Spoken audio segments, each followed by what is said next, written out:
अस्सलाम वालेकुम। पता नहीं आप उन लोगों में से हो या नहीं जो कि आई ग्लासेस का इस्तेमाल करते हैं, मतलब ऐनक। ज़ाहिर है जब कोई ऐनक इस्तेमाल करेगा तो कोई ना कोई वजह होती है, या तो उसकी नज़र कमज़ोर होती है तो या फिर वो अपनी आंखों को प्रोटेक्ट करने के लिए इस्तेमाल करता है। लेकिन इस वीडियो में हम इसी हवाले से कुछ हकायक जानेंगे। वीडियो छोटी सी है, एंड तक देखिएगा, उम्मीद है आपको पसंद आएगी। अगर हम ये जानें कि सबसे पहले आई ग्लासेस को किसने इन्वेंट किया था, तो भाई देखो, ये सही तरीके से किसी को भी नहीं पता।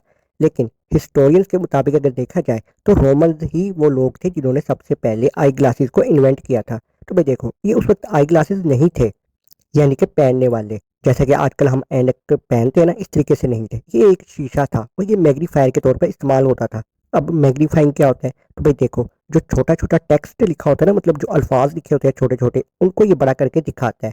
तो ये शीशा इसी तरह का इन्वेंट किया गया था कि जो कि छोटे अल्फाज को बड़ा करके दिखाता था, ताकि उनको आसानी से पढ़ा जा सके। लेकिन उस वक्त इसको ग्लास नहीं कहते थे, इसको रीडिंग स्टोन कहते थे। तो भाई देखो, जैसा कि आजकल हम आई ग्लासेस पहनते हैं, यानी कि ऐनक पहनते हैं, तो ये कब इन्वेंट की गई थी? तो ये असल में इन्वेंट हुई थी 13वीं सेंचुरी के आसपास, और ये इसको इन्वेंट करने वाले थे रेनेसांस। अब ये रेनेसांस कौन है? तो भाई ये समझ लो कि ये भी लोग ही थे, यानी कि टाइम पीरियड था एक सिविलाइजेशन का यूरोप में। तो इनको रेनेसांस कहते थे। तो इन्होंने ही वेयरेबल ग्लासेस का इन्वेंट किया था। दरअसल असल में ये पढ़ाई बहुत किया करते थे, स्कॉलर्स थे इनमें काफ़ी सारे लोग, यानी कि ये रीडिंग बहुत किया करते थे, जिसकी वजह से इनकी आई साइट कमज़ोर होने लगी। तो इन्होंने सोचा कि एक ऐसे आई ग्लासेस होने चाहिए जो कि वेयरेबल हो, मतलब हम पहन सके। लेकिन खैर, इन ग्लासेस का जो फ्रेम होता था उतना कंफर्टेबल नहीं होता था जो कि आजकल है।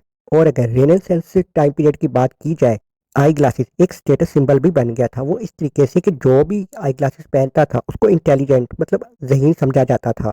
और अगर अब हम यहाँ पर सन ग्लासेस की बात करें, तो देखो, इसको इन्वेंट किया था चाइनीज़ लोगों में से, और ये इन्वेंट हुए थे 12वीं सेंचुरी के आसपास। स्पेक्टेकल्स, ये एक लैटिन ज़बान के वर्ड स्पेक्टेयर से आया है, और इसका मतलब होता है टू ऑब्जर्व या टू लुक, मतलब देखना या मुशाहिदा करना। दरअसल बात ये है कि इनको आई ग्लासेस नहीं कहते थे, ना ग्लासेस कहते थे पहले। इनको असल में पहले स्पेक्टेकल्स का ही नाम दिया गया था। लेकिन फिर आहिस्ता आहिस्ता कुछ कंट्रीज में आई ग्लासेस और ग्लासेस वर्ड का भी इस्तेमाल होने लगा। आई ग्लासेस, अब ये जो नज़र वाली ऐनक है, ये एक तरह की नहीं होती, इसकी भी कई टाइप्स है, जैसा कि मोनोविजन glasses, progressive glasses, toric glasses, bifocal glasses या प्रिज्म ग्लासेस और ट्राइफोकल ग्लासेस। अब इन पर एक एक करके अगर बात करेंगे तो वीडियो लंबी हो जाएगी। फिलहाल आप अभी नाम ही सुन लो इनके, डिटेल से बात फिर किसी वीडियो में करेंगे। लोगों में ये एक आम मिथ है, मतलब एक वहमी बात है, अगर हम किसी और की नज़र वाले आई ग्लासेस पहनेंगे तो हमारी नज़र भी खराब हो जाएगी। हालांकि ऐसा नहीं है। अगर हम किसी की नज़र वाली ऐनक पहन भी लेंगे तो क्या होगा, हम ज़्यादा देर तक पहन ही नहीं सकते, क्योंकि सर में दर्द शुरू हो जाएगी या फिर आंखों में दर्द शुरू हो जाएगा। और वैसे भी हम पहनेंगे तो हमें सही नज़र नहीं आएगा, तो हमें उतारनी ही पड़ेगी। लेकिन अगर हम थोड़ी देर के लिए पहन भी लें तो उससे नज़र ख़राब नहीं होती। जहाँ पर अगर देखा जाए आई ग्लासेस को इन्वेंट किया गया, मतलब आहिस्ता आहिस्ता ये वजूद में आए, वहीं पर अगर ये भी देखा जाए तो सेफ्टी ग्लासेस और सन ग्लासेस को भी इन्वेंट किया गया। अब देखो भाई, सन ग्लासेस तो पहने जाते हैं सूरज की रोशनी से बचने के लिए, लेकिन जो सेफ्टी ग्लासेस होते हैं ये थोड़े से अलग तरह के होते हैं।